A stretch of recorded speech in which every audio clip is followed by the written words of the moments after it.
संजू वर्मा जी, मैं आपके साथ आज शुरुआत करना चाहती हूं। बहुत मुश्किल दिन पर आज हल्ला बोल में आप आई हैं।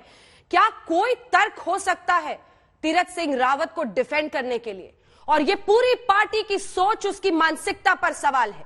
एक मुख्यमंत्री अगर इस तरह से महिला के गम बूट, उसकी जीन्स, घुटने फटे होने, उसके कड़े पर हस्बैंड कहां है, महिला से पूछा मुख्यमंत्री जी ने, हस्बैंड कहां है आपका, ये सब बता रहे हैं वो। ये कैसी मानसिकता है? इसको कोई कैसे स्वीकार कर सकता है आज की सदी के हिंदुस्तान में?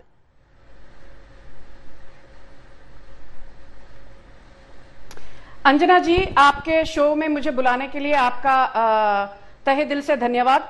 मैं कुछ बातें स्पष्ट तौर से आपके दर्शकों के सामने रखना चाहती हूं। मैं खुद एक महिला हूं, ना केवल भारतीय जनता पार्टी की राष्ट्रीय प्रवक्ता। मैं ये कहना चाहती हूं कि मैं बहुत पढ़ी लिखी हूं, आजाद और आधुनिक विचार रखती हूं।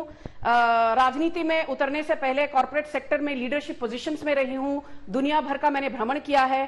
ये सब कहते हुए मैं एक चीज कहना चाहती हूं कि यदि महिलाओं के प्रति जो तीरथ सिंह रावत जी के बयान हैं उनसे किसी को चोट पहुंची है तो मैं हाथ जोड़कर क्षमा मांगना चाहती हूं।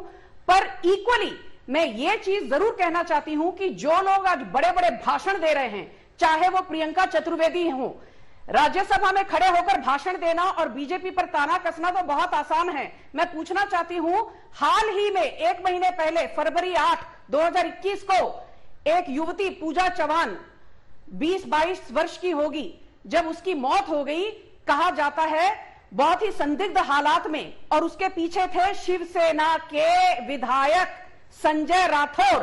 एक टिप्पणी तक नहीं की प्रियंका चतुर्वेदी ने। कहा जाता है वो गिरकर बिल्डिंग से मरी नहीं, उनको मारा गया।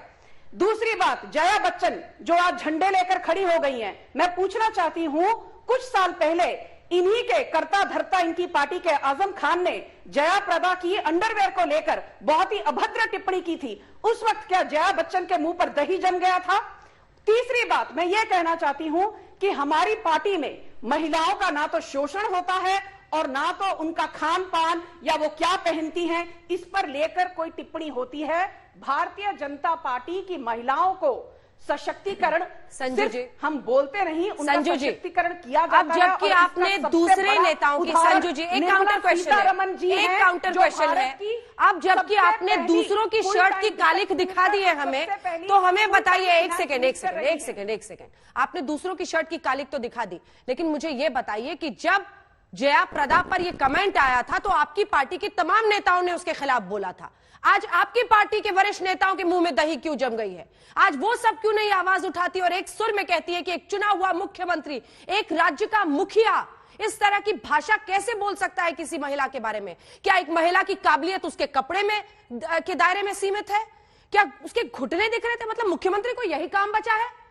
मुझे लगता है ये बहुत ही शर्मनाक है और आपके पार्टी के आला कमान नेताओं को सोचना चाहिए, क्या इस तरह की सोच वाला व्यक्ति एक राज्य को लीड कर सकता है? और नहीं कर सकता है तो या तो आप स्वीकारें कि बीजेपी बैक कर रही है। ये संजू वर्मा के माफी मांग देने से बात नहीं खत्म होने वाली है। ये उस सोच, उस मानसिकता को दिखाता है जो एक मुख्यमंत्री नहीं रख सकता है, और अगर उसकी ये मानसिकता है तो उसके लिए बाहर का दरवाजा बनना चाहिए। आप इसकी गंभीरता को समझिए संजू वर्मा, ये कोई मजाक नहीं है कि कोई किसी के बारे में इस तरह की भाषा बोले। आप उनकी पूरी बात सुनिए। उन्होंने महिला से, सुनिए, वो कहते हैं गमबूट देखा, फिर कहते हैं मैंने जीन्स देखी, घुटने पे फटी थी, हाथ में कड़ा था, मैंने पूछा हस्बैंड कहां है।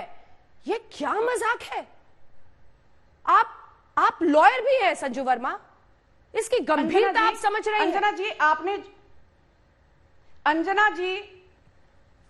अंजना जी, अभी आपने इतना सब कहा और आपका जो कंसर्न है वो जायज है। मैंने पहले ही कहा, यदि किसी का हमने दिल दुखाया है तो उसके लिए मैं हाथ जोड़कर क्षमा मांगती हूं। पर मैं कुछ चीजें कहना चाहती हूं। संजू जी, दिल दुखाने की बात नहीं है। नहीं, दिल दुखाना क्या होता है? बोलने दीजिए। आप दिल दुखाना नहीं होता है, दिल दुखाने से लेना देना नहीं है इसका। मुझे अपनी बात कहने का मौका दीजिए। बिल्कुल, आप अपनी बात बोलिए, लेकिन इसको दिल दुखाने में मत, उस दायरे में मत सीमित कीजिए। हमने दिल दुखा दिया। दिल दुखाना क्या होता है? आप या तो इस देश के संविधान के तहत महिलाओं को उनका अधिकार देंगे और ऐसी सोच और मानसिकता रखेंगे जब आप उनको बराबरी का समझते हैं, या फिर आप ये कहेंगे कि हम तो फटी जीन्स देख रहे थे? तो बोलने का मौका दीजिए, ये क्या तरीका है? जवाब दीजिए। अंजना जी, ये क्या तरीका है? डिबेट में आपने मुझे बुलाया है, आप जो डिफेंस ले रही हैं उस पर अपनी बात में रख रही हूँ। तो दीजिए। ये दिल दुखाने का डिफेंस छोड़िए, इसके आगे बढ़िए। आपके शीर्षस्थ नेताओं की क्या जवाबदेही है जब एक मुख्यमंत्री ऐसा बयान देते हैं? मुझे इसका जवाब दीजिए। अंजना जी, आप बार बार मुझे टोक रही हैं। जवाब और डिफेंस मैंने देने से पहले ही आप बौखला गई हैं। अभी आप प्लीज थोड़ा धैर्य दिखाते हुए मेरा जवाब सुनिए। और मैं एक चीज साफ साफ कहना चाहती हूं कि हर चीज, हर बयान, हर व्यक्तित्व का एक संदर्भ होता है, एक अभिप्राय होता है।